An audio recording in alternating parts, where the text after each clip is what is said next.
Welcome to Living English. In our drama today, Anne visits a winery, a place that makes wine, and gives her opinion about their wine. She also does some business and gets a good price for the best wine. After the drama, we'll look in detail at the words we use to compare more than two things. Here's today's episode of Sisters and Brothers.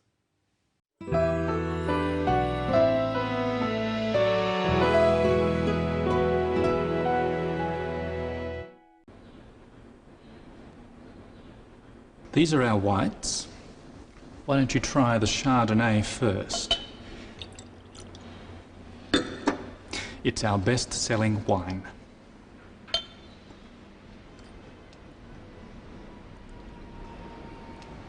Lovely. Good fruit. Perhaps a little immature? Yes, it's made from some of our youngest vines. It is our most popular white at the moment. Try this Riesling.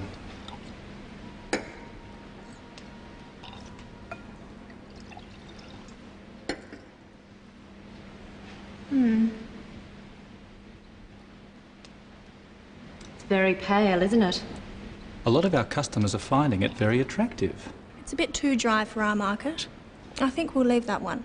But I like the Chardonnay. I think we can sell that. Excellent. Let's try the reds.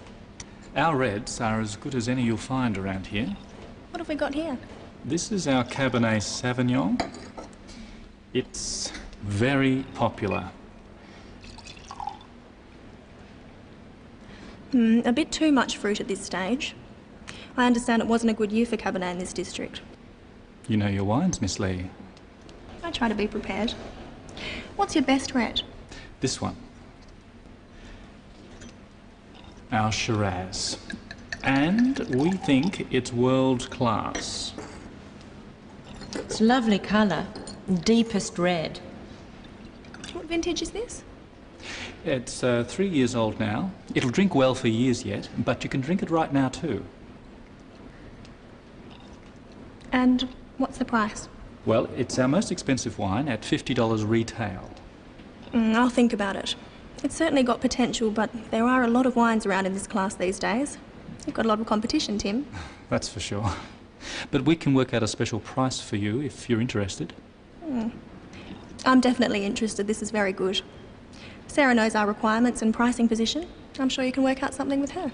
I'm sure we can.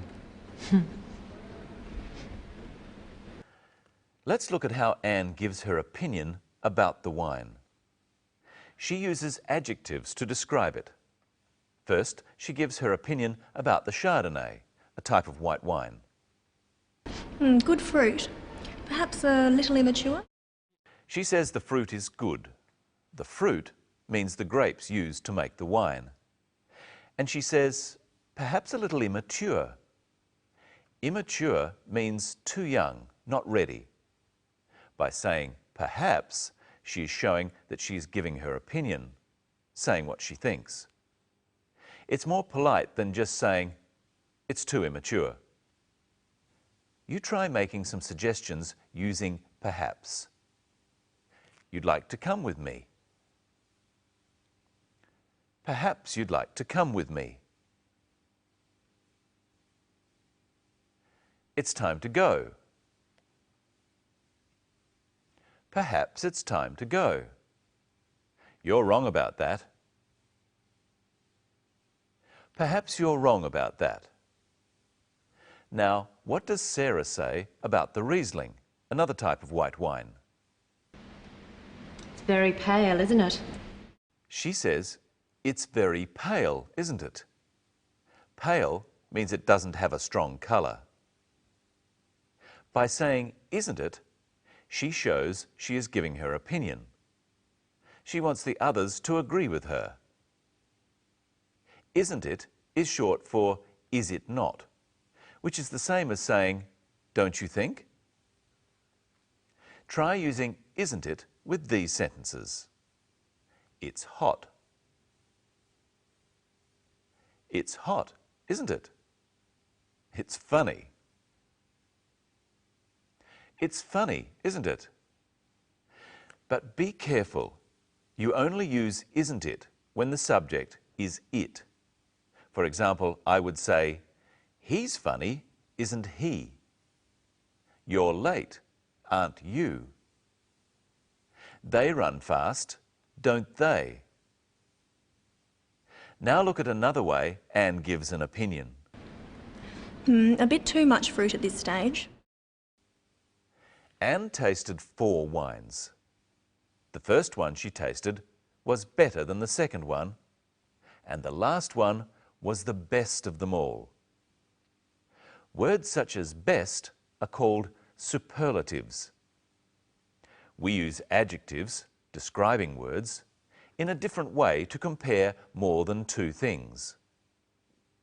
One way of doing this is to add an est sound to the adjective. Listen. It's a lovely colour, deepest red. This is deep red. This is deeper red. And this is the deepest red. Practice saying the deepest red with the clip. It's a lovely colour, red. It's a lovely colour, the deepest red. Now listen out for another superlative. Yes, it's made from some of our youngest vines. Youngest. None of the vines are younger. Young and deep have one main sound or syllable. Young, deep. When a word has more than 2 main sounds or syllables, we don't add an est sound to form the superlative. The word expensive has 3 syllables. Ex, pen, sieve. Now listen to its superlative form. Well, it's our most expensive wine at $50 retail. Most expensive. With longer words, we add most or the most to form the superlative. Repeat these after me. This wine is expensive.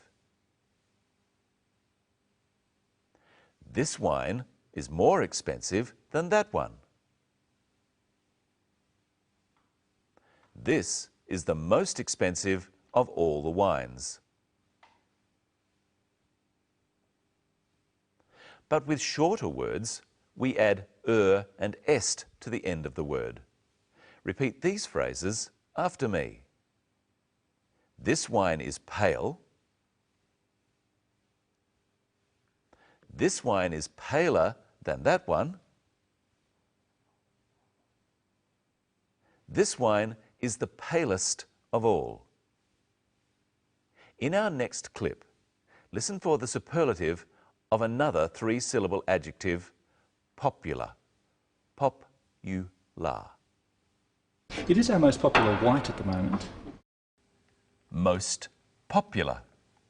And here's the most popular person on Living English, Michelle Crowden. Hello, Michelle. Hello, Brenton. Hello, everyone. Here are 3 potatoes. First, let's arrange them in order of size. Brenton, can you do that? I think so.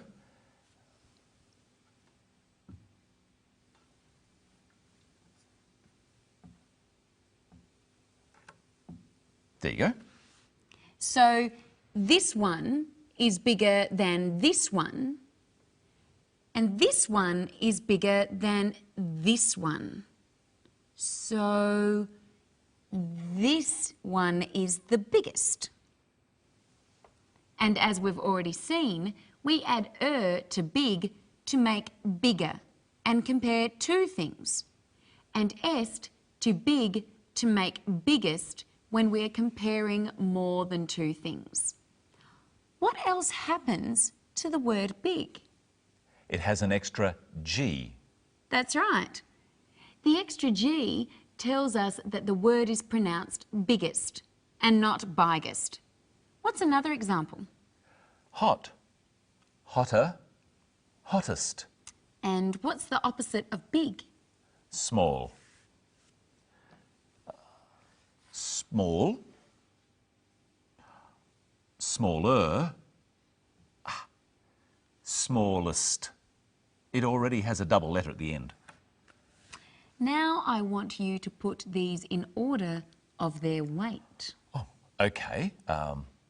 I think this one is heavier than this one, but this one is heavier than both of the others, so it's the heaviest. Let's check.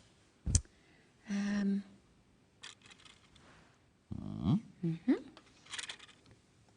this one. Heavier? That's heavier. Yeah, okay. And this one. This one's heavier than both. So it's the heaviest. What happens to the word heavy when we add the and est endings? The Y changes to an I before we add the endings. This happens with other words too. Such as lucky, luckier, luckiest. And happy, happier, happiest. So this is the heaviest potato, but which one is the lightest? This one. Light, lighter, lightest. Now let's look at another way of comparing things. Listen to Tim, the winemaker. Our reds are as good as you'll find in this area. Tim said that their reds, that is, their red wines, were as good as any others in that area. Let's look at the expression as good as. Tim is saying that his wine is good and the other wines are good too. Here are 2 donuts. I want you to do a taste test, Brenton. Okay. Which donut is better? If you insist.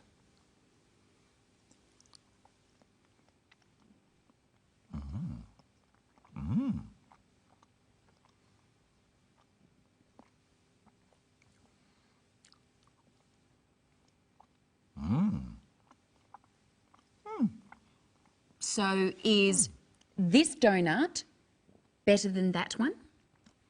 Not really. No. Is it worse than that one? No, I don't think so. I think they're both equally good.